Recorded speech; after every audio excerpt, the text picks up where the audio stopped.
there, folks. Welcome to the channel. I'm glad you can make it because today we're going to be dry curing some meat. Matter of fact, we're going to take one of my favorite cuts to dry cure, which is the Capocollo or the Copa.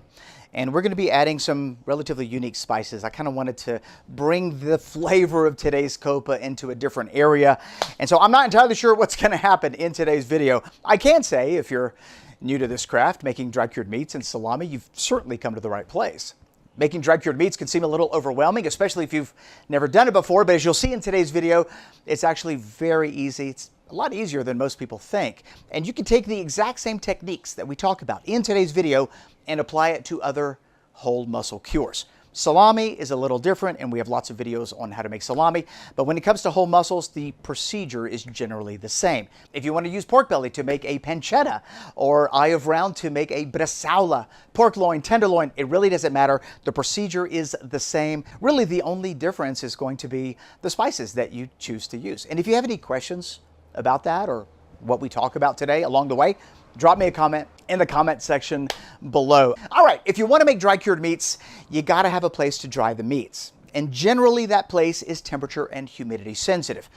In the old world, during the cooler months, they would do it in their basement or their cellar where the average temperature was naturally around 55 Fahrenheit and the humidity was between 76 to 83%. Those are the perfect conditions to dry meats, age wine, make cheese. A lot of us don't live in that climate zone, so we have to have chambers in order to do that. And you can make your own. We've got a video on how to do that. You could buy one from the sausage maker. There's lots of different options when it comes to dry curing chambers. Well, today we're going to be finishing up our fourth project in a new option, a relatively new option to hit the marketplace. It's called the Cellar 12. The Cellar 12 is a very simple unit that attaches to your ice chest and converts your ice chest into a dry curing cabinet where you can safely and successfully produce dry cured meats. Today we're going to be doing the Copa in that to see how it handles a larger cut. Now this particular cut normally would take 2 months, 60 days, in some instances longer depending on the size of your Copa. Ours is pretty small, so we don't have to worry about it too much. But with all that being said, let's make an experimental Copa. All right guys, here we go. This is the king of the shoulder, the pork collar, also known as the Copa muscle. Beautiful cut on the top part of the pork shoulder. And my butcher did a super good job trimming it up, actually. It's nice and clean.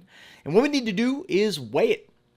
So if you're just getting started in the world of dry curing meats, first thing you're going to do once your meat is prepared is weigh it, and ours weighs 1,492 grams. This number is going to help us figure out how to season it. And what we're going to do is just do it on camera. Let me kind of show you what I go through every time I write a recipe. Now this is 100% experimental. Notice we have the name of the Copa and the weight right there at the top. We're going to start with salt, cure number 2, because this is going to take longer than 30 days. Black pepper, garlic, and onion, just very basic stuff right here. Nothing too complicated. I think I want to throw in maybe a little, I don't know, toasted coriander. How does that sound? I love coriander. When you toast it, it really makes that flavor just pop, And so we're going to throw some of that in there. Let's go with some Mediterranean oregano and why not? How about some caraway? Let's not forget about savory to boost the umami and meaty flavor. And there we go. I think that we're going to stick with this. Normally I would add some sort of a paprika. Normally I would add some fennel and things like that. But we're going to go for something completely different. Right now we need to figure out how much of each one of those ingredients we want to add. Well, the salt, we're going to start off at 2.5%. That's pretty standard. Cure is 0.25%. Pepper, we're going to come in at 0.4. Garlic at 0.5. Let's bring in the onion a little lighter at 0.3. And I think I want to bring that toasted coriander flavor forward, 0.6.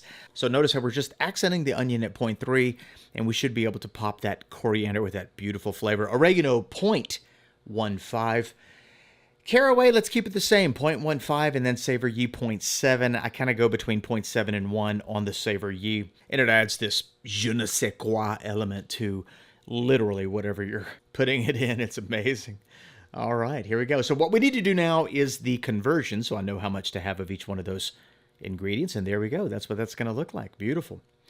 I like to have the mise en place, so we're going to put all of those here in little cups. And if you're new to the channel, head over to the link in the description box below. You'll go to my website, and all you got to do is enter in that number right there, $14.92 or whatever yours weighs.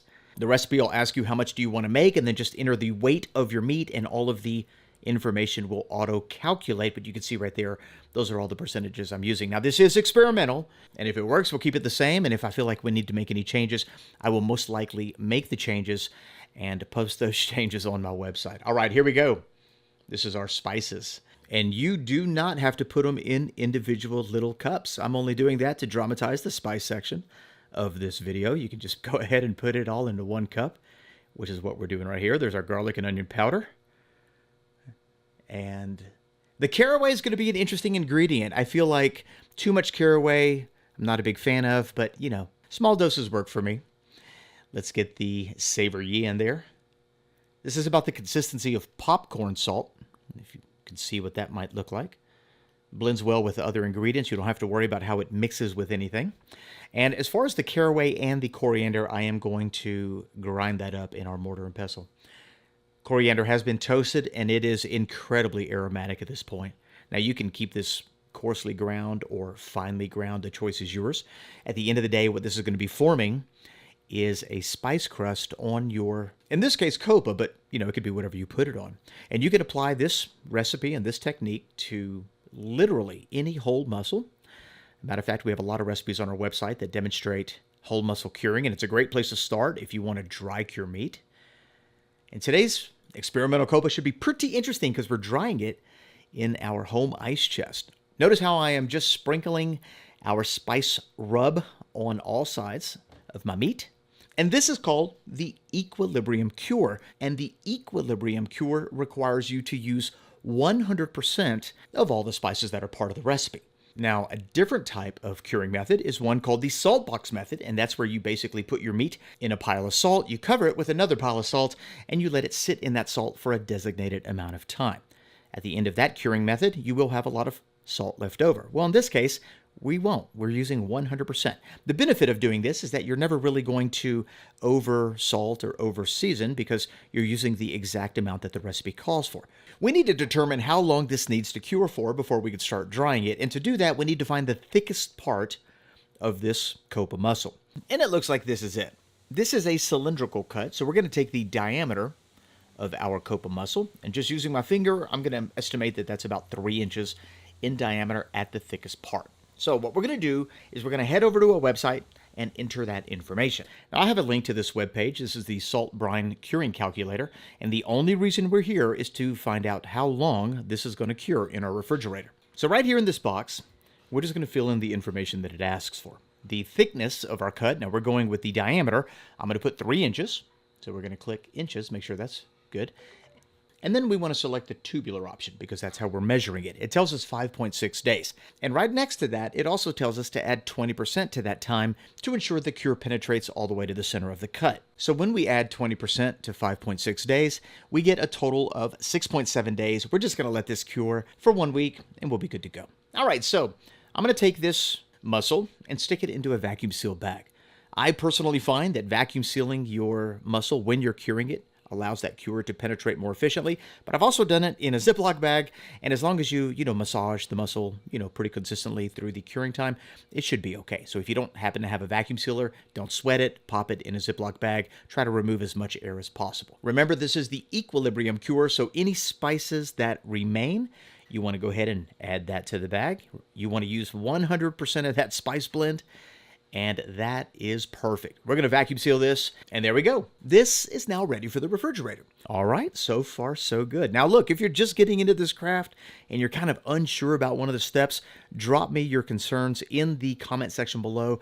We'll see if we can answer those questions. What I'm doing here is I am, in essence, massaging those spices onto the meat, and I'm going to do this every day for not very long, 30 or 60 seconds, and then I will flip the bag. And all I'm trying to do is just kind of work those spices, work those flavors into the meat. It helps break up any dry pockets and just allows those flavors to penetrate more efficiently. Okay, this is now going to go into the refrigerator for 7 days, and 7 days have now passed. And so what I'm doing now is I'm preparing a mold culture.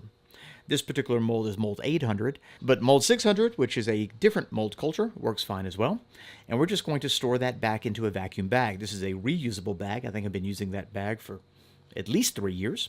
And to that 1 cup of water that has roughly about a half a teaspoon of mold culture, I'm going to add dextrose. Now, you do not need to add dextrose. If you're just going to use the mold culture, you could just use it as is. I'm also going to add a little bit of salt. And what I'm doing is I'm stabilizing that mold culture, because here in a minute, I'm not going to use an entire cup of mold culture, and I certainly don't want to throw it away. So by adding dextrose and salt, I now have a stable culture that I can keep in the refrigerator for up to 60 days, and then just whenever I need it, pull it out, give it a squirt, and then put it back in the fridge. Let's take a look at that copa. It's been 7 days. It's now coming out of the fridge. There's a couple things you could do right here. What we need to do is put it into a casing, and you can use whatever casing you want. Beef bung would be a great option if you want to do a natural casing for your copa. You can get them in various sizes, and depending on the size of your copa, it would be a relatively easy fit.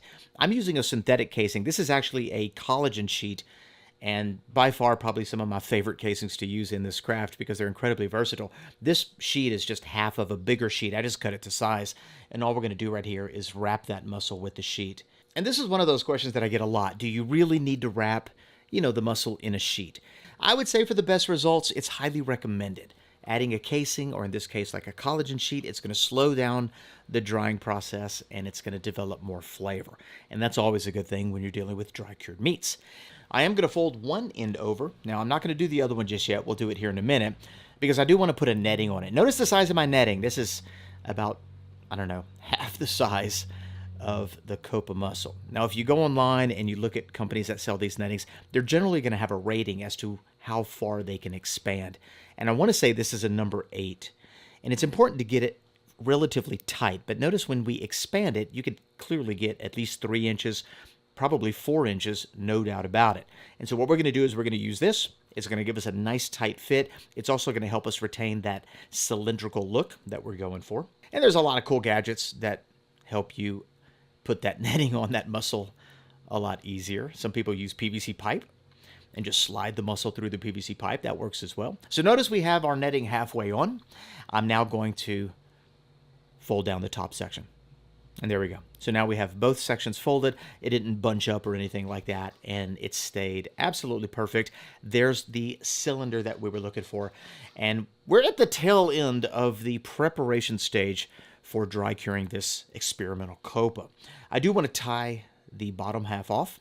Now, one thing I do want to mention, depending on the size of the pig that this copa muscle was taken from, yours could vary in size. It could be double the size of mine. Mine's relatively small. But for today's curing project, it's actually perfect because you have to keep in mind the size chamber that you're going to be drying it in. And we don't have a lot of space from top to bottom. So this is about perfect, I believe. Notice that I am twisting that netting just to tighten up that muscle. And the more times you can twist it, the better. There we go. All right, we've got our hanging knot, and we are ready to wrap this up. Before we dry this, though, we do want to weigh it one more time. That's going to be called our green weight, and this is the weight that we're going to use to determine when it's ready. So 1563 is the green weight here. And if we start with 1563 and use that as a base number, and I'm targeting a 35% weight loss, well, then the finishing number is going to be 1,016 grams. Now, 35% is going to be pretty soft for a copa. So if you prefer a more firm copa, you might want to target a 40% loss or a 42% loss. But anywhere between 30 and 40 is completely fine. It's a personal preference. Now we need to talk about mold. We are putting this copa in a high humid environment where mold is just naturally going to want to grow. And if you don't do anything, you're going to get all kinds of beautiful white, black, green, maybe yellow and red mold growing all over this muscle, which is not necessarily a good thing because some of it might be toxic. Now, you could smoke it, which is going to keep mold from growing. You would cold smoke it in that case. You could spray it down with potassium sorbate, which also keeps mold from growing, or you can add the mold that you want to your meat. By adding a mold culture, you're specifically choosing which mold you want to grow, and the molds that we talked about, so both the 600 and 800, are warring molds that are very aggressive and generally keep other molds from growing on your meat. And that's kind of what you want. Now notice I'm just giving it a light spritz. Look how much I have left over. In my opinion, this is the most economical way to use this product. You waste very little, and that's just going to go back in the fridge. The very last thing we're going to do is give it a prick. We want to remove any potential air pockets that we might have missed between the meat and the casing. And I'm going to use a sausage pricker to make that happen. It's been sterilized. Prick it all over, top, bottom, all the sides, And now let's get this into a dry curing cabinet. Now in our case, our dry curing cabinet is our home ice chest. We're testing out a product called a Cellar 12, which converts your ice chest into a dry curing cabinet. And those 3 projects that you see that are currently in there, well, those are finished. And those videos have already been published on our channel. Matter of fact, at the end of this video, I'll leave a few video recommendations for those projects. Now let's take a look at this is the tenderloin. This was the very first thing we put in there. The mold is starting to grow beautifully. It smells incredible. This right here was the pancetta tessa, and also very nice mold development on that particular mussel. The loin in the back, that's a spicy loin that we did. We cold smoked that, and so we're not going to get any mold growth on that particular loin. But we will on the copa because we intentionally sprayed it down with mold. All right, let's close it down and let's wait. The temperature that you should strive for when it comes to drying this meat should be an average of 55 Fahrenheit or 13 Celsius. And the humidity should average somewhere around 80%. Now that's if you're using a regular, dry curing cabinet. The Cellar 12 does produce slightly higher humidity, but it's balanced out with the additional airflow that it has inside that ice chest. So if you're using the Cellar 12, your humidity is more than likely going to be around 89 to 94%, which is totally acceptable. If you go back to the last 3 videos we did using the Cellar 12, you can see the results for yourself. 47 days later, if this craft teaches you nothing, it teaches you patience. This is the box that powers the unit. Notice I can change the temperature by turning that red knob up or down. 59 degrees, 58 degrees. I typically have it set to about 55. There's the power cable, and these 2 hoses are inserted into the 3/4 inch drain line of my home ice chest into the base unit, and that's what we have right here. That base unit is blowing nice, cool 55-degree air right over my hands, and the humidity is averaged about 93%. Funny thing happened. My sausage maker dry curing cabinet had a probe that needs to be replaced, and I didn't want to hear that alarm go off constantly, so I took the 2 projects that I had in there. These are for Celebrate Sausage, and I stuck them inside of this ice chest, and that right there ought to tell you everything you need to know about how I feel or how I trust the Cellar 12 to produce charcuterie. So stay tuned for Celebrate Sausage Season 6, premieres October 1st. Let's pull that copa out. Beautiful looking mold coverage there. All right, I'm going to weigh this right quick. Remember, we're targeting 35%. I tend to prefer a slightly softer bite when it comes to these whole mussels. 10/16 was our target. We are at 10/12. All right, I think we're there. And just so you know, on these larger cuts, normally I'm checking them about once a week, right towards the end of their cycle. So at about 5 weeks, I started checking. We're now at about 6 weeks, and it was ready. A lot of people think if you remove the casing, you remove the flavor of the mold. And while the flavor of the mold is definitely more intense if you eat it with the casing on, you certainly don't lose it. The root structure of the mold penetrates that casing and actually brings that flavor to the surface of whatever it is, a salami, a whole mussel, whatever. Now, in some instances, you have to remove the casing. Beef bung is unedible, collagen sheet unedible, but you're still going to have tons of flavor. Now, if you have a hard time removing your casing, you could take a sponge or dab a little bit of water on your mussel and rehydrate that casing a little bit, and it should peel off relatively easy. Sometimes some of these casings are lined with some sort of a protein, and it really adheres to the meat. So if you wet it, rehydrate it, it should soften it up, and then you can peel it back, no problem. Let's talk about storage. If you're going to store this in your fridge, don't slice the whole thing. Only slice what you're going to eat, and then pop the rest in a vacuum seal bag. If there is mold on it, even if it doesn't seem visible, you are going to want to wash it down with some kind of an acid, maybe a wine or vinegar to kill off that mold. Remember, you're not losing flavor. The reason you want to do that is because mold requires oxygen to survive, and the minute you put it in a vacuum seal bag, you are depriving it of oxygen. In essence, you're going to kill the mold while it's in your fridge, and it's going to turn kind of slimy. So you definitely don't want to do that. So if you're going to do storage, you want to remove the mold from your meat, and you should be good to go. All right, moment of truth. Give it a slice. See what it looks like on the inside. It smells wonderful. That coriander is really popping at this point. Wow, look at that. Beautiful color. The spice crust that we've added on the outside has given this a beautiful crust. And the texture is about what you can expect for that, 33, 35% dryness. I love the intermuscular fat of the copa. It kind of melts in your mouth. A little bit of a shadow forming right there on the outside. When I give it a squeeze, it's just slightly more firm, but honestly, I'm not too concerned. This looks really good. One way to soften up that shadow or even a more severe dry ring is to vacuum seal your mussel and stick it in the refrigerator. That's called equalizing.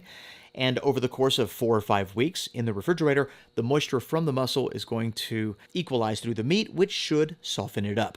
Let's slice it.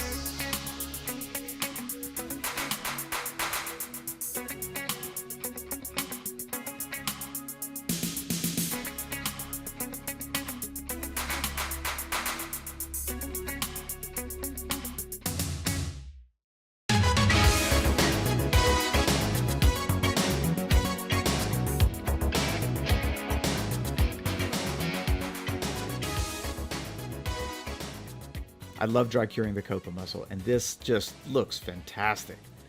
It smells great, very different spice profile than what we typically do. If I had to be totally honest, the spicy copa recipe that's on our website is my favorite. But I tell you what, I can't wait to dive into this. This looks really good. It is on the soft side. Some of you may be thinking there is no way I could eat that. Is that raw pork? Well, it's technically dry cured pork. If you do prefer a more firm version of it, you can let it dry a little bit longer. Let's eat it. All right, guys. Our experimental copa is ready. What do you think? This particular copa wasn't as fatty as some of the other copa that we've featured here on this channel, but that's okay. I'm loving how tender this is. We did slice it very thin, which is one of the things that you really should do, especially if you're gonna, bring it to about a 35%. It's gonna be a little soft. You don't want it to be chewy. So slicing it very, very thin, absolutely critical. Smells great. Really picking up the oregano, picking up the coriander. Ooh, that mold is coming in nice. Here we go.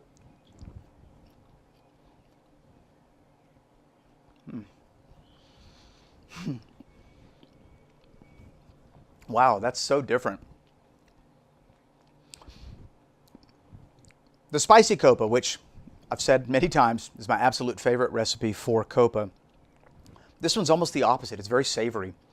It's very subtle too. It's not nearly as in your face with the spice. Although now that I'm saying that, I think I'm picking up that oregano a little heavier than I want. Matter of fact, I am going to make an adjustment here to reduce the oregano in the recipe. I think 0.15%, maybe a little on the extreme end. I think 0.05 accents it a little bit better for what we're trying.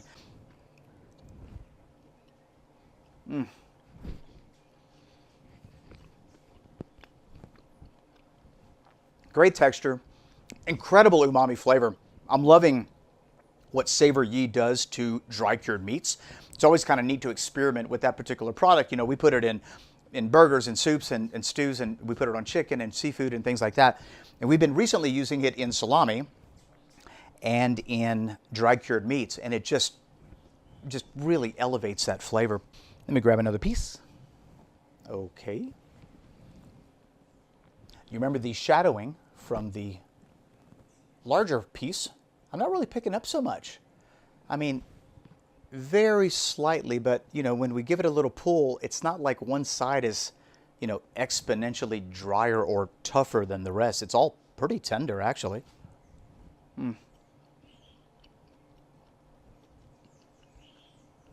Definitely have to fix the oregano issue, and by the time you click on the link in the description box below, if you want to check out the recipe, that issue will be corrected. Overall, it's got great flavor. It's very subtle compared to some of the more bold versions that we have online. Loving the complexity, the multi-dimensionals, the elevated umami and savory qualities from this copa. Spice crust is great. It adds that extra layer of coriander and the different ingredients that we added to it.